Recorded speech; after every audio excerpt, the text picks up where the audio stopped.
Greetings in the name of the Lord. I want to say thank you to the women of our church in honoring us and blessing us with gifts and obviously a prayer of blessing upon us as men and fathers on this past Father's Day.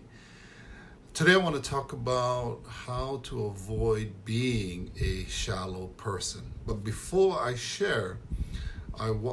talk about that, I do want to give a testimony on the power of prayer. We have one of our people, they shared a testimony of since their company, the workplace, have gathered together every day, 7 a.m. before they begin their business, they would engage in the business of the Lord through prayer. And as a result of that, this member, this godly woman in our church, 3 years she's had in 3 years, because of prayer, the corporate prayer in the marketplace, she's had 5 pay raises and 4 generous bonuses, especially during the pandemic. Isaiah 43:19 says, "See, I am doing a new thing. Now it springs up. Do you not perceive it? I am making a way in the wilderness and streams in the desert wasteland." That verse spoke to me especially about even in the tough times, the difficult times that we are all facing, God is still able to provide a way that is a blessing, not only for us, but those around us. That verse is really about Christ. Christ is the center of it all. So I just want to share that as a testimony, giving a shout out to the Lord, but also to plant a seed in all of us, to encourage us to be more engaged, more involved in practicing corporate prayer as a family, as well as in the workplace. I'll share that with you. So I want to share 3 things that we can do to prevent ourselves from being a shallow person. Number 1 is this. Don't be afraid to talk about the most intimate part of your life. Now, this is what you do with people that you know that you trust and that they are reliable. They're not news reporters for the Gossip Daily News. Don't share your pearls with swine. Don't share with people that you know that they're going to tell the whole world about it. So you want to be able to confide into people that you know have character, have integrity, and that they trust. They can handle your secrets of your heart and your mind with great care, gentleness, and kindness. And they're not going to tell the whole news, the whole world about it. But you see, shallow people, they only talk about things at the surface.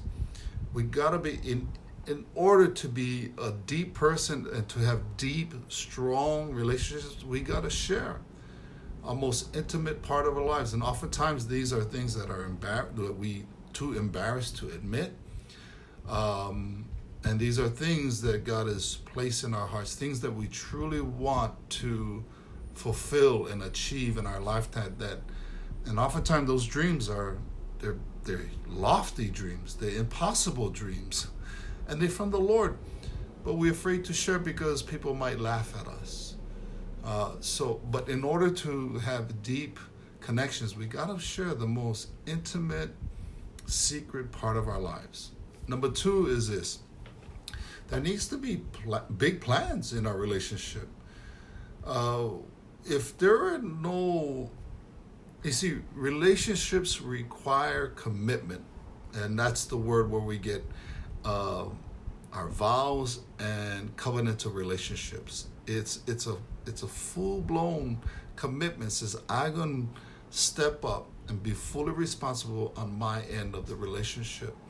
And so if there are no plans involved in each person making a sacrificial commitment for the purpose of the relationship and how the relationship can grow, become stronger, be more close, be more deeper. If there are no kind of action and follow through, the relationship, any relationship, it will eventually fade away. An example of making big plans is saying, hey, we're going to meet every week. We're going to talk every week. We're going to pray every week. That's a huge commitment. And keeping that will definitely take away any shallowness of us as a person and our relationship. The last is when we don't listen. And if we only listen in our conversations so that we can respond and bring and shift the conversation back to our story, where we can share our views, only our views, and make the story and conversation about us, that shows and that says that we're shallow. Because our purpose for listening is to understand with the intent of understanding, to be able to hear with our hearts, not just our ears and not just our mind, but really our hearts. We want to be able to listen to enact compassion and empathy. We want to walk a mile in their shoes. We want to feel what they're feeling. We want to be sorrowful if they're broken. We want to rejoice if they're celebrating. So these are the three signs of being a shallow person, that of which we want to avoid, so that we don't have shallow relationships. All of this in the context of what we're talking about in this series on Acts chapter 2, verse 42, that they devoted themselves to the apostles' teaching and to fellowship. This Sunday I'll be talking about fellowship. If we're shallow people and we have shallow relationships, we cannot have the God-designed connections called fellowship. We have to be intimate with each other by God's word. We got to commit to one another, as well as we got to listening to care for one another. May the Lord bless you. Have a great day. Hope to see you on Sunday, whether in person or online. Have a blessed day.